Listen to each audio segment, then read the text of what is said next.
신약 성경에 보면은 백부장이 몇 사람이 등장을 합니다. 그런데 이 백부장들은요, 한결같이 사람들이 착하고 또 영성이 있는 사람들입니다. 사도행전 10장에 소개되고 있는 백부장 고넬료라는 사람도 역시 영성이 있는 사람입니다. 경건한 사람이었지요. 이 백부장을 참 좋아하고 이 사람 믿음을 굉장히 부러워합니다. 사실 우리 주님 역시 이 백부장의 믿음에 대하여 많은 사람 앞에서 극찬을 하시기도 하셨습니다. 이스라엘 중 아무에게도 이만한 믿음을 보지 못하였도다. 이렇게 예수님이 말씀하실 정도였지요. 그 많은 이스라엘 백성 중에서 이방인인 이 백부장만한 믿음의 소유자가 없었다는 말이며 주님의 제자 중에서도 이만한 믿음을 소유한 사람이 없었다라는 말입니다. 오늘 이 시간 우리 주님이 우리에게 찾아오셔서 우리의 믿음을 보신다면 어떤 평가를 내리실 것 같습니까?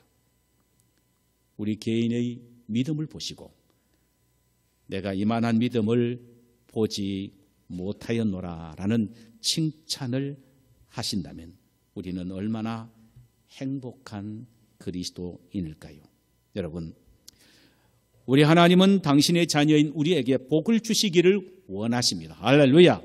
그런데 이 축복은 반드시 우리의 믿음의 그릇에 비례한다는 사실을 알아야 합니다. 믿음의 그릇이 크면 큰 축복을 주실 것이요, 믿음의 그릇이 작으면 그 그릇에 담겨진 축복은 심히 작을 것입니다. 그래서 성경은 말합니다. 너희 장막틀을 넓히라, 너희 입을 크게 열라라고 말씀하셨어요. 이는 너희의 믿음의 그릇을 넓히라는 의미가 되기도 합니다. 그런 의미에서 볼 때 믿음만큼 중요한 것도 없고 믿음의 그릇을 넓히는 것만큼 시급한 것도 없을 것입니다. 오늘 본문에서 소개하고 있는 백부장의 믿음은 예수님의 입에서 탄성을 자아내게 할 정도의 대담한 믿음이었으며 자신의 하인을 중풍병에서 낫게 한 위대한 믿음이기도 합니다. 백부장의 믿음은 한마디로 이적을 일으키는 능력 있는 믿음이었습니다. 저는 지난 2주간을 성도님들의 기업을 신방하면서 어렵게 기업을 운영하는 것을 보고 많은 아픔과 고통을 느꼈습니다. 그중에 어떤 기업들은 지금 당장이라도 하나님의 기적이 나타나지 아니하면은 안 되는 절실한 상황 속에 있는 기업도 있습니다. 그래서 여러분의 삶과 기업에 백부장에게 일어났던 기적을 간절히 바라면서 저는 이 말씀을 준비를 했습니다. 백부장의 하인에게 일어난 기적은 백부장의 믿음에 의하여 되어졌다는 사실을 이미 우리는 나누었습니다. 그럼 백부장은 도대체 어떤 믿음의 소유자였습니까? 첫째로 그는 겸손한 믿음의 소유자였습니다. 자신의 죽어가는 종의 애처로운 모습을 참아 볼 수가 없었던 그는 예수님에게 찾아와서 6절에서 이렇게 간청을 하지요. 주여, 내 하인이 중풍병으로 지금 집에 누워 몹시 괴로워하나이다. 이 9절에서 그는 예수님을 향하여 부르는 칭호를 주라는 말을 사용했습니다. 큐리오스. 예수님은 그 당시 별 볼품없는 나사렛 목수의 아들이었죠. 자신은 로마 점령군의 장교였습니다. 사회적 지위를 보면 견줄 수 없을 정도로 차이가 났습니다. 그런데도 그는 예수님을 향하여 주라고 부른 것입니다. 여기에 주란 말의 의미는 예수님에 대한 돈독한 믿음과 존경을 표현하는 말입니다. 주님의 절대 능력과 권능을 믿고 고백하는 신앙적 표현이기도 합니다. 우리가 예수님을 향하여 주라고 고백하는 것은 그저 부르는 호칭이 아닙니다. 그 말씀 속에는 예수님이야말로 절대 능력의 권위자요 하나님이시라는 사실을 표현하는 신앙 고백임을 우리 모두는 잊지 말아야 할 것입니다. 아멘. 오늘 본문에 소개되고 있는 백부장은 바로 그런 의미로 예수님을 향하여 주여라고 부르게 된 것입니다. 그러면서 그는 중풍병으로 누워있는 자신의 하인을 고쳐달라고 간구합니다. 이때 예수님은 내가 가서 고쳐주리라고 하셨습니다. 여기에 예수님이 내가라는 단어를 사용하셨습니다. 이건 매우 강세형으로 사용된 단어입니다. 이는 예수님이 백부장이 자신에게 주여라고 부르는 바로 이 부름에 대한 반응이었습니다. 자, 보세요. 주여, 당신이 우주의 만물을 창조하시고 병든 자를 고치시는 전능하신 하나님입니다라는 의미로 주여라고 부르니 예수님은 네가 말하는 대로, 네가 믿는 대로 우주 만물을 창조하고 병든 자를 낫게 하는 절대 능력의 권위자인 내가 가서 고쳐주리라고 말씀을 하신 것입니다. 사랑하는 여러분, 오늘날에도 우리가 주님을 우주 만물을 창조하시고 나의 병을 낫게 하시고 나의 무너진 가정을 다시 회복시키는 전능하신 주님입니다라는 그런 확실한 믿음을 갖고 주여라고 부르신다면 오늘 주님은 우리에게 찾아오셔서 내가 가서 고쳐주리라, 내가 가서 일으켜 세워주리라, 내가 다시 회복시켜 주리라고 말씀하시게 될 줄 믿습니다. 백부장의 겸손한 믿음을 보시고 내가 가서 고쳐주리라고 하신 주님의 말씀을 듣던 백부장은 8절에서 이렇게 반응을 합니다. 주여, 내 집에 들어오심을 나는 감당치 못하겠사오니 다만 말씀으로만 하옵소서. 그리하면 내 하인이 낫게 삼나이다. 한마디로 지금 끝내주는 사나입니다. 믿음의 끝내주는 사나입니다. 이 구절에서 내 집이라는 말과 나는 감당치 못하겠나이다 라는 말씀 속에서 우리는 또 백부장의 다른 겸손한 모습을 발견하게 됩니다. 그는 예수님이 자신의 집에 친히 찾아가셔서 자신의 병든 하인을 고쳐주시겠다고 말씀하시는 이 말씀을 듣고 극구 자신의 집에 예수님이 오시는 것을 사양합니다. 백부장의 집은 유대인의 집과는 전혀 다릅니다. 그의 집은 매우 웅장하며 화려합니다. 그 화려한 집에 머리 둘 곳이 없으신 주님이 들어오시는 것은 너무나도 죄성스러운 일이라서 만류하기 위해서 그렇게 한 것입니까? 그것은 아닙니다. 비록 외적으로 아무리 화려해도 영적으로 너무나도 빈곤하고 피폐해진 자신의 가족의 영적 수치심 때문에 주님이 자신의 집에 들어오시는 것을 극구 사양한 것입니다. 또 나는 감당치 못하겠나이다 라는 말은 우크 이카노스라는 단어입니다. 이 우크 이카노스라는 단어는 영적으로 도덕적으로 충족이 매우 결여된 자신을 고백할 때 사용하는 단어입니다. 예를 들면 마태복음 3장 11절에 보면은 세례 요한이 예수님을 바라보고 자신을 따르는 무리들에게 예수님을 이렇게 소개합니다. 나는 너희로 회개케 하기 위하여 물로 세례를 주거니와 내 뒤에 오시는 이는 나보다 능력이 많으시니 나는 그의 신을 들기도 감당치 못하겠노라. 나는 물로서 너에게 세례 주나 그는 성령으로 너에게 세례를 주시리라. 이런 말씀을 했죠.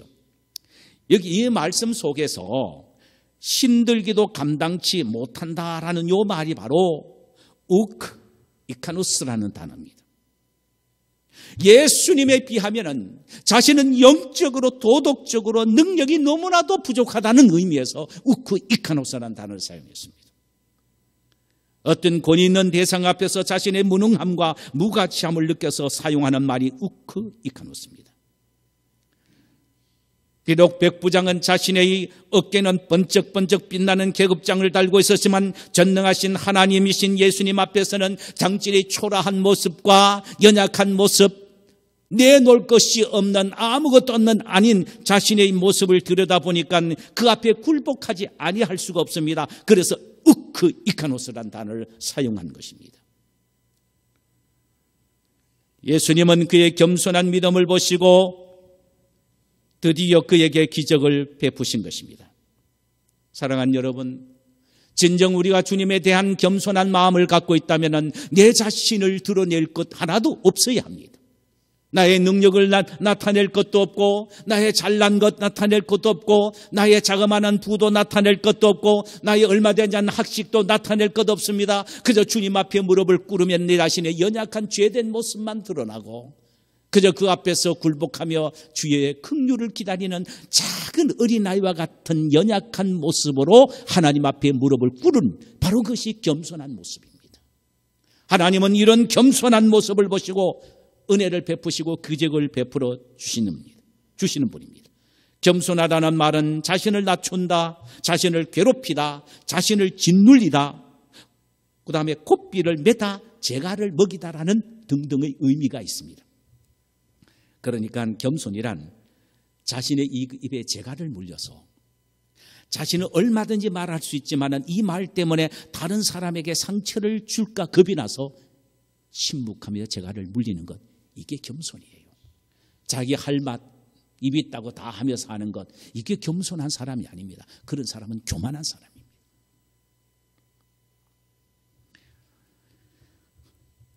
곱비를 미어 아무렇게나 행동하지 못하도록 자신을 철저히 통제하는 마음, 이게 바로 겸손한 사람입니다. 자신을 낮추고 자신을 짓눌려 자신은 괴롭게 해도 결코 남을 괴롭히지 않는 것, 이것이 바로 겸손입니다. 하나님은 이런 겸손한 자에게 은혜를 베푸시고 교만한 자를 물리치신다고 성경은 말합니다.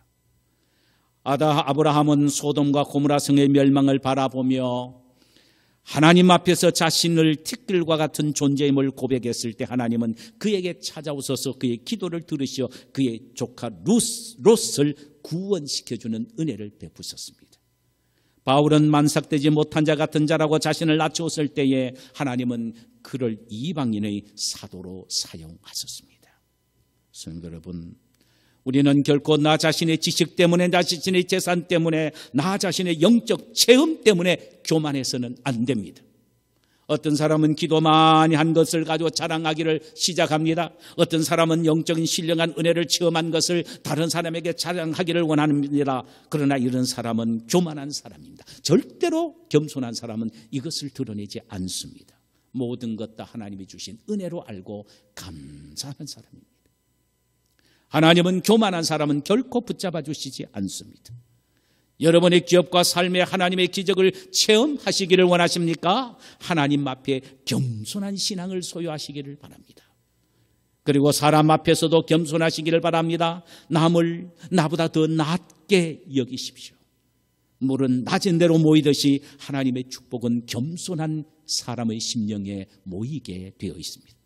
여러분, 신앙과 겸손은 불과 분리의 관계에 있지 않다는 사실을 알아야 합니다. 믿는 사람일수록 겸손해야 하고 믿음이 깊을수록 겸손해야 합니다. 축복받을수록 겸손해야 하고 높아질수록 겸손해야 합니다. 사도 바울 선생은 자신을 통하여 역사가 일어나면 날수록 그의 입술에서는 이런 고백이 떠나지 않았습니다. 나는 만삭되지 못하여 난 자 같은 사람이다. 나의 나된 것은 하나님의 은혜로다. 할렐루야. 겸손한 믿음은 기적의 원동력이 됩니다. 백부장은 겸손한 사람이었습니다. 그러므로 그의 겸손의 신앙이 기적을 일으키게 만들었습니다. 할렐루야. 또 하나는 백부장은 하나님의 말씀만을 의지하며 움직이는 사람이었습니다. 하나님의 말씀만 의지하여 움직이는 사람입니다. 하나님이 가라고 하면 하나님의 말씀이 가라고 하시면 가고 하나님의 말씀이 서라고 하시면 선 사람이었습니다. 자신의 하인을 고쳐주기 위하여 예수님이 친히 자신의 집으로 가시겠다고 하니 8절에서 다만 말씀으로만 하옵소서, 그러면 내 하인이 낫겠습나이다, 이렇게 말합니다. 내 집에 오셔서 내 하인에게 안수할 필요가 없습니다. 거기에서 그저 한마디 말씀만 딱 하시면 내 그 시로부터 내 하인이 멀쩡하게 일어나게 될 것입니다. 우리가 중풍 알잖아요. 한번 맞으면 일어나기 힘들잖아요. 그러나 주님이 말씀만 하시면 벌떡 일어난다는 것입니다. 그 당시 하나님의 말씀에만 매어 달렸던 종교 지도자들도, 매일매일 주님을 따라다녔던 제자들도 주님 말씀만을 의지하며 살지 않았습니다. 그러나 이방인인 이 백부장은 예수님의 말씀을 하나님의 말씀으로 받아들였고 그 말씀만을 의지하여 움직였던 사람이었습니다. 그는 주님의 말씀이 모든 문제의 해결로 알았습니다. 그는 주님의 말씀이 모든 병을 치료하는 명약임을 알았습니다. 그는 주님의 말씀만이 놀랄만한 능력을 일으키는 기적의 원천임을 알았습니다. 그래서 말씀으로만 하옵소서라고 했습니다. 말씀을 하옵소서라고 말하지 않았습니다. 말씀도 하옵소서라고 말하지 않았습니다. 말씀으로만 하옵소서. 할렐루야. 따라 하십시다. 말씀으로만 하옵소서. 그리하면 내가 낫겠나이다.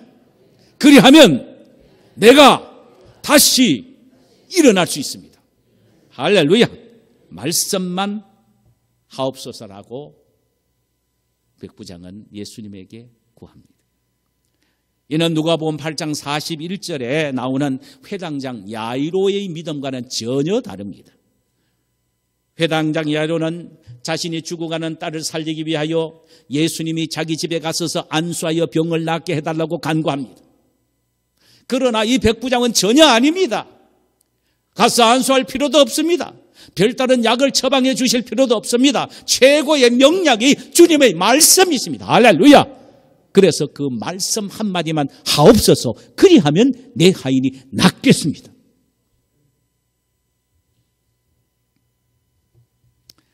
백부장이 말이에요.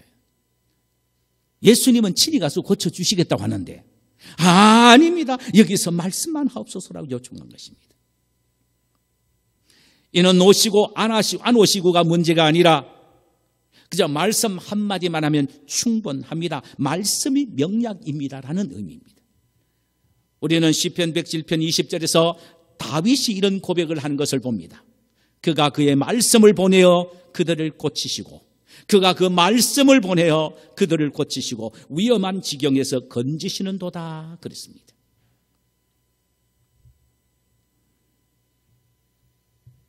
하나님은 당신의 말씀을 보내어 치료하신다는 말입니다. 그러므로 우리는 하나님의 말씀을 믿고 의지해야 합니다. 왜 그럴까요? 말씀이 곧 주님이시기 때문입니다. 그러므로 말씀을 마음에 두는 것은 곧 주님을 마음속에 모시는 것과 같습니다.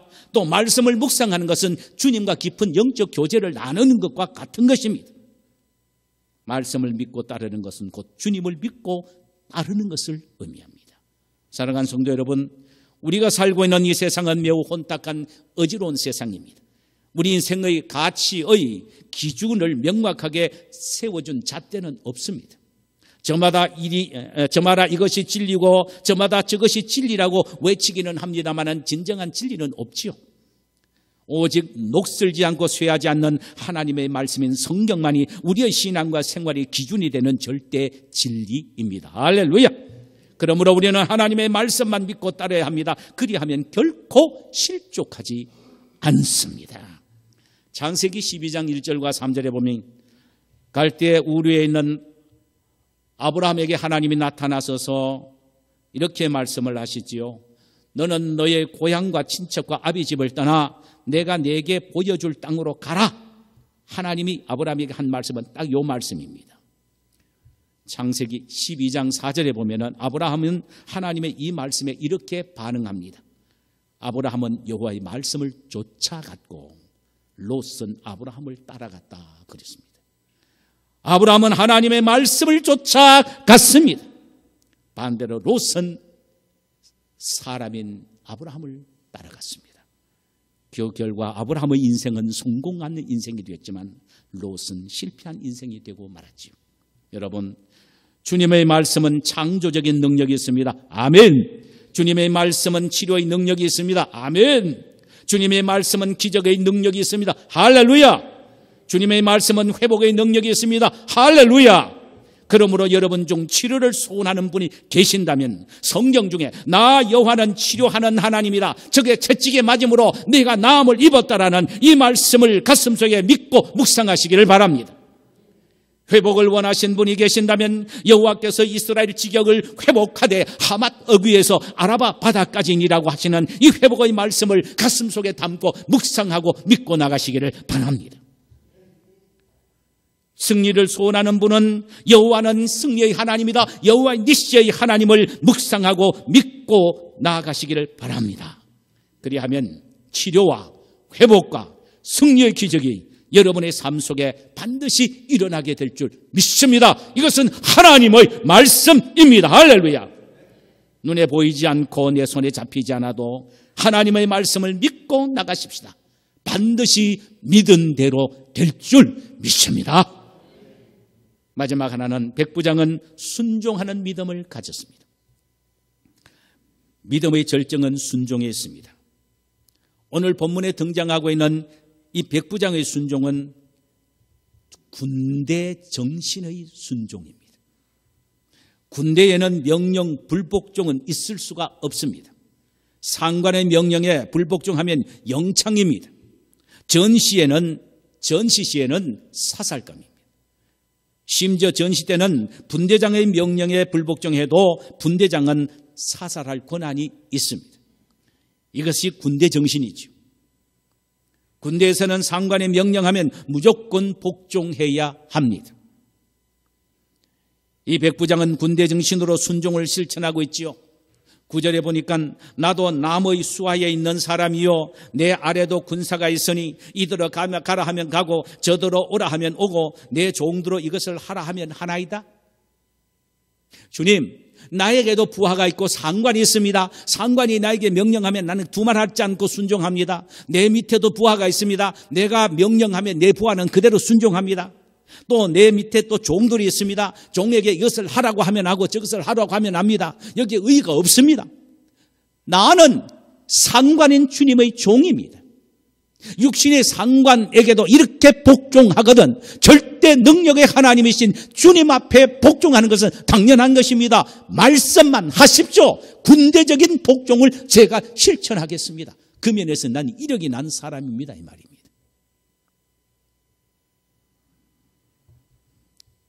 여러분, 순종은 적당히 하는 것이 아닙니다. 목숨을 걸어놓고 하는 것입니다.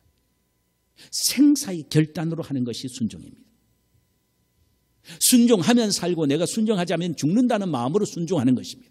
그러므로 순종은 대충 하는 것이 아닙니다.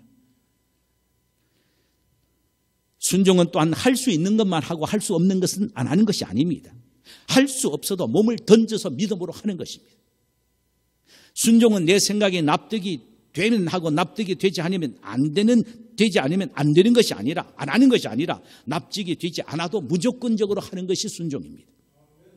진정한 순종은 미루어서 나중에 하는 것 아닙니다. 명령이 떨어지기가 무섭게 즉각적으로 하는 것입니다. 이것이 바로 군대 정신의 순종이며 우리의 대장 되신 예수님의 명령에 대한 우리의 반응이 되어야 합니다. 할렐루야.